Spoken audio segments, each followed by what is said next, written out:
नमस्कार। Medical council committee यानी कि एमसीसी के ऑफिशियल वेबसाइट्स पर मैं आपको कुछ बताना चाहता हूँ। ये वीडियो बहुत ही खास है और आज आप इस वीडियो के माध्यम से ये भी समझेंगे कि किस तरीके से इंडिया में मेडिकल काउंसिल कमेटी या मेडिकल की जो ऑर्गेनाइजेशन है, जो यहाँ की पढ़ाई है, किस तरीके से यहाँ पर चीट किया जा रहा है। चीट इन द सेंस मैं आपको बताऊं कि ये भी बताना चाहता हूं कि मेडिकल्स की पढ़ाई में प्राइवेट प्लेयर्स की क्या होड़ मची हुई है, उनकी क्या साठगांठ है इस मैनेजमेंट के साथ, ये बिल्कुल आपको इस वीडियो में समझ में आ जाएगा। ये वीडियो थोड़ा सा लंबा ज़रूर हो सकता है, लेकिन मेरा रिक्वेस्ट है आपसे कि इन चीज़ों को बहुत ही बारीकी से समझें और समझें कि किस तरीके से गवर्नमेंट मेडिकल एजुकेशन सिस्टम के साथ खिलवाड़ कर रही है। तो सबसे पहले मैं आपको बताऊं कि यूजी मेडिकल काउंसिल यानी कि यूजी मेडिकल की जो पढ़ाई होती है, यानी कि जब 10+2 के बाद आप नीट एग्जामिनेशन देते हैं और आपको 4.5 साल के लिए प्लस 1 ईयर के लिए आपकी इंटर्नशिप के साथ 5.5 साल में आपकी एमबीबीएस कंप्लीट होती है। इस एमबीबीएस के कंप्लीट होने के बाद आपको पीजी कोर्सेज में एडमिशन लेना होता है। आप तमाम बच्चों को, पेरेंट्स को पता है कि यूजी में जो नंबर ऑफ सीट्स हैं प्राइवेट और गवर्नमेंट मेडिकल कॉलेजेस के साथ साथ, वो लगभग 1,30,000 के आसपास पहुंच चुकी हैं। इसी तरीके से यदि हम लोग पीजी की बात करें तो पीजी मेडिकल में आप जब काउंसलिंग, जिसकी एमसीसी ही काउंसलिंग लेती है, अगर हम लोग पीजी वाले मोड में जाते हैं तो यहाँ पर भी आपको मैं बताऊं कि लगभग हर साल 4-4.5 लाख बच्चों का पार्टिसिपेशन होता है पीजी कोर्सेज के लिए, जो 3 साल का होता है। इसमें डीएनबी कोर्सेज भी होती हैं। तो पीजी कोर्सेज में जब इसकी एंट्रेंस एग्जामिनेशन होता है, राउंड द ईयर एक बार होता है, और जिस तरीके से नीट यूजी का होता है, 2025 की पीजी की रिजल्ट्स आई थी। फर्स्ट राउंड, सेकेंड राउंड की काउंसलिंग भी कंप्लीट हुई, अलॉटमेंट्स भी हुए। थर्ड राउंड की अलॉटमेंट से पहले आपको मैं कुछ इन्फॉर्मेशन देना चाहता हूं, क्योंकि इस पूरे एग्जामिनेशन को गवर्न करती है ये एनबीईई इन मेडिकल एग्जामिनेशन, यानी कि national board of examination in medical science. और इस वेबसाइट्स पर आपको एक कल की नोटिफिकेशन है और इस नोटिफिकेशन को आपको देखना चाहिए। और ये देखिए 13 जनवरी 2026, यानी कि department of examination confidential, national board of examination in medical science, new Delhi. ये नोटिस क्या है, ज़रा आप इसके बारे में समझिए। आपने जैसा देखा होगा कि यूजी में भी एक मिनिमम कट ऑफ मार्क्स होता है, यानी कि 720 में एक मिनिमम कट ऑफ मार्क्स होती है कैटेगरी वाइज, और उस कैटेगरी वाइज के हिसाब से अगर आपके नंबर्स आते हैं तो you are eligible for to participate in counselling. तो सेम यूजी में और वैसे ही पीजी में। तो revised cut off scores for NEET PG 2025 after lowering of qualifying percentiles. अब ये क्या है कि फर्स्ट राउंड, सेकेंड राउंड में जो अलॉटमेंट्स हुई हैं कॉलेजेस की, उसमें गवर्नमेंट सीट्स की जो मारामारी होती है, क्योंकि फ़ी का वहाँ पर मेजर कंसर्न है, ट्यूशन फीस वगैरह के लिए पीजी में भी जैसे कि यूजी में होता है। तो ये 3 इयर्स का कोर्स होता है। यहाँ पर अगर देखा जाए तो on an average clinical branches के लिए लगभग 20 से 25 से 30 लाख पर ईयर के हिसाब से आपको पेमेंट करना होता है। और अगर गवर्नमेंट में हो तो ये चीपर प्राइसेस में होती हैं, जैसे कि पीजी और यूजी में।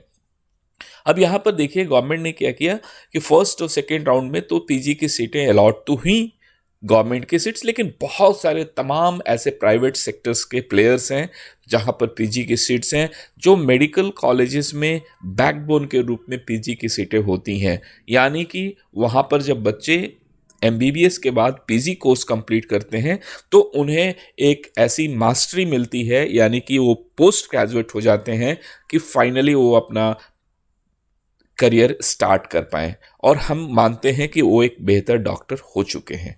अब यहाँ पर जो पैरामीटर्स है, हमारी जो स्टैंडर्ड है, उसको ये रिफ्लेक्ट करता है कि किस तरीके से गवर्नमेंट प्राइवेट प्लेयर्स के साथ जो पीजी कोर्सेज कराते हैं हमारे क्वालिटी ऑफ एजुकेशंस को डिट्रेट कर रही है और कंप्रोमाइज़ कर रही है। तो यहाँ पर थर्ड राउंड के लिए देखिए क्या नोटिस है, अब आपको ये समझना है। Revised cut of scores of NEET PG 2025 after lowering of qualifying percentiles। अब ये क्या है कि अब परसेंटाइल्स को कम कर दिया गया, यानी कि कब, यानी कि सेकेंड राउंड के बाद। तो सेकेंड राउंड तक जितने भी बच्चे थे प्राइवेट और गवर्नमेंट के लिए, अब ये स्क्रीन पर आपके पास है पूरी डिटेल, और यहां से आपको समझ में आएगा पूरी खेल। यानी कि accordingly the revised qualifying percentile of NEET PG 2025 for the academic session 2025 to 26 as are follows. अब देखिए कैटेगरीज है जनरल एंड ईडब्ल्यूएस। यहाँ पर मिनिमम जो क्वालिफाइंग परसेंटाइल होता है 50, जैसा कि आपने नीट यूजी में भी देखा होगा। और अगर 800 मार्क्स का ये एग्जामिनेशन होता है तो 276 is cut off percentile for minimum qualifications of PG courses for general and EWS category. और इसके बाद अगर जनरल की बात करें पीडब्ल्यूडी कैंडिडेट्स की तो 45 परसेंटाइल, और ये होता है 255 नंबर्स। यानी कि 800 नंबर में 255 नंबर अगर आप पाते हो मिनिमम, तो आप क्वालिफाई करते हो जनरल पीडब्ल्यूडी आप एक पार्टिसिपेट करने के लिए काउंसलिंग में, और जनरल ईडब्ल्यूएस कैटेगरीज के लिए 276। और इसी तरीके से अगर एससी एसटी ओबीसी हैं या फिर आप SC ST OBC PWD candidates हैं तो 40 परसेंटाइल, जिसका नंबर होता है 235। यानी कि मिनिमम 235 नंबर्स आपके मिनिमम होने चाहिए 800 में, तो आप एलिजिबल हैं इस पीजी की काउंसलिंग में पार्टिसिपेट करने के लिए, इधर फॉर गवर्नमेंट और प्राइवेट। लेकिन फर्स्ट और सेकेंड राउंड के बाद अब यहां पर देखिए रिवाइज्ड की गई है थर्ड राउंड के लिए, यानी revised minimum qualifying criteria as per the ministry of health, यानी कि letter number this and such 9 January 2026, और इसको पब्लिश किया गया 13 जनवरी को। और यहां पर क्या किया गया, 50 परसेंटाइल्स को कन्वर्ट कर दिया गया 7 परसेंटाइल, यानी कि जो 276 नंबर था इज नाउ 103। जनरल कैटेगरीज में और ईडब्ल्यूएस कैंडिडेट्स के लिए 103 number is minimum qualifying score. General categories में पीडब्ल्यूडी कैंडिडेट्स के लिए 90 स्कोर्स। और ताजुब की बात है जब हम लोग एससी एसटी ओबीसी यानी including PWD SC ST OBC की बात करते हैं, तो जो 40 परसेंटाइल था नाउ इट्स 0 परसेंटाइल, यानी कि एब्सोल्यूट 0। और अगर एब्सोल्यूट 0 परसेंटाइल की बात करते हैं तो -40 स्कोर, यानी क्योंकि यहां पर भी एक माइनस मार्किंग की जाती है, तो आउट ऑफ 800 यदि जिन बच्चों के नंबर -40 तक भी हैं वो बच्चे भी नीट पीजी में पार्टिसिपेट करेंगे, काउंसलिंग में जाएंगे, पैसे के बल पर प्राइवेट मेडिकल कॉलेजेस से पीजी करेंगे और वो आपका इलाज करेंगे। अब यहां पर कितनी बड़ी विडंबना है मेडिकल साइंस में, जब आप एमबीबीएस के लिए minimum qualifying scores cut off की परसेंटाइल्स कुछ और रखते हैं, और जब पीजी जहां पर एक बेहतर मेडिकल एजुकेशन की पढ़ाई होती है, जहां इस कोर्सेज को कंप्लीट करने के बाद बच्चे डायरेक्टली पेशेंट्स को ट्रीट करते हैं, आपके जीवन के साथ आपका प्रैक्टिकल एक्सपीरियंस करते हैं, वहां पर मैनेजमेंट यानी कि सिस्टम आपको -40 नंबर स्कोर करने वाले बच्चों को भी ऑफर कर रही है कि वो मेडिकल कॉलेजेस में जाएं और पीजी कंप्लीट करें और आपके सेहत के साथ खिलवाड़ करें।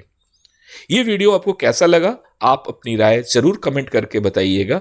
मैं इससे सहमत नहीं हूं, क्योंकि इस मेडिकल सिस्टम में अगर इस तरीके से नंबर्स के साथ, नॉलेज के साथ कॉम्प्रोमाइज की जाती है, अगर सिर्फ एक बिजनेस मॉड्यूल को स्टैंड देने के लिए, यानी कि प्राइवेट मेडिकल कॉलेजेस की पीजी की सीट्स को फिलअप करने के लिए इस तरीके से क्वालिफाइंग स्कोर को डाउन किया जाता है, तो ये बहुत ही खतरनाक डायरेक्शन में जा रहा है हमारा मेडिकल एजुकेशन सिस्टम।